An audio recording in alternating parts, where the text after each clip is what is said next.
Oxygen 100% देना चाहिए। तो ऐसा देंगे तो कौन सा कंडीशंस में देना चाहिए और कौन सा कंडीशंस में 100% ऑक्सीजन हाई प्रेशर में का इंडिकेशंस कौन सा है। तो ईएनटी में बहुत सारा है, जनरल में तो बहुत है। ईएनटी में जो है हम जो डिस्कस कर रहे हैं, एक हुआ मैलिग्नेंट ओटाइटिस एक्स्ट्रा, माने कि कान बाहर का कान का infection, otitis externa, but severe होगा, वहां से स्प्रेड होके बोन के द्वारा वो ब्रेन के पास जा रहा है। वो 2-3 महीने के लिए ट्रीटमेंट चाहिए, आईवी एंटीबायोटिक चाहिए। उसके साथ साथ एडजुवेंट थेरेपी करके ये हाइपरबैरिक ऑक्सीजन थेरेपी भी दे सकते हैं।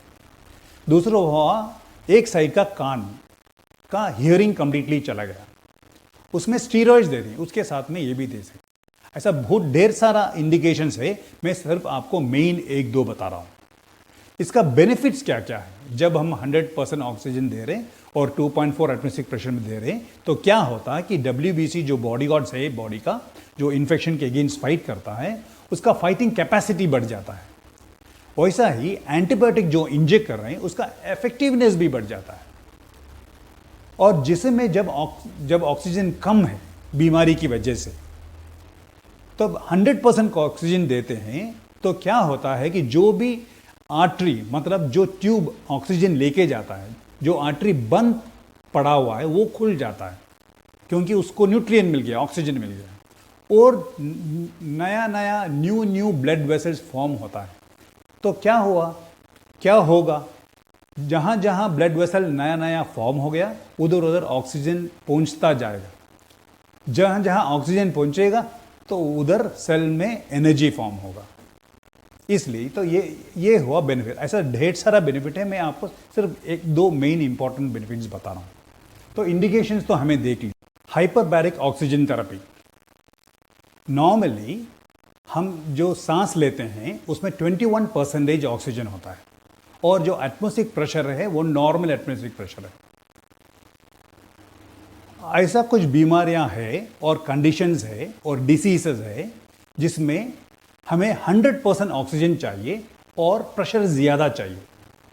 तो 100% ऑक्सीजन और प्रेशर 2 एटमॉस्फेरिक प्रेशर से ज़्यादा और 3 से कम, समझो 2.4 एटमॉस्फेरिक प्रेशर, इतना प्रेशर देने के लिए एक स्पेशल चेंबर है।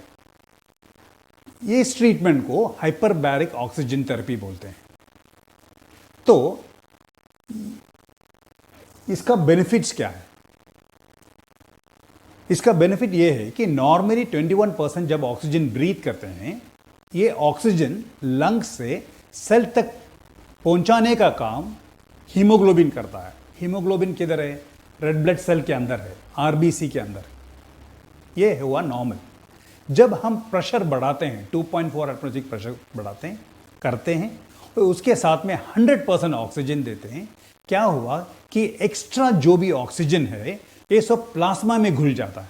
प्लाज्मा मतलब वो जो ब्लड जो है, it is made up of plasma that is 5 times thicker than water, और उसमें red blood cell, white blood cell और प्लेटलेट्स होता है। तो ये ऑक्सीजन एक्स्ट्रा जो मिलता है ये सब प्लाज्मा में घुल जाता है। और कौन सा प्रेशर में? 2.4 प्रेशर में, 2 एटमॉस्फेरिक प्रेशर और 3 एटमॉस्फेरिक प्रेशर से कम। आपको पता है इतना प्रेशर कितना है बोल के? समझो एक सी लेवल, नॉर्मल सी लेवल सर्फस, एक डीप सी डाइविंग के लिए एक बंदा नीचे डीप सी डाइविंग के लिए जा रहा है। जब वो 20 metres below the sea level पहुंचेगा, वो टाइम में उसका बॉडी में 2.4 एटमॉस्फेरिक प्रेशर होता है, 2 और 3 एटमॉस्फेरिक प्रेशर के नीचे इतना प्रेशर है। That is pressure at the level of 20 metre from the sea level. ये लेवल में ऑक्सीजन 100% देना चाहिए। तो ऐसा देंगे तो कौन सा कंडीशंस में देना चाहिए और कौन सा कंडीशंस में 100% ऑक्सीजन हाई प्रेशर में का इंडिकेशंस कौन सा है। तो ईएनटी में बहुत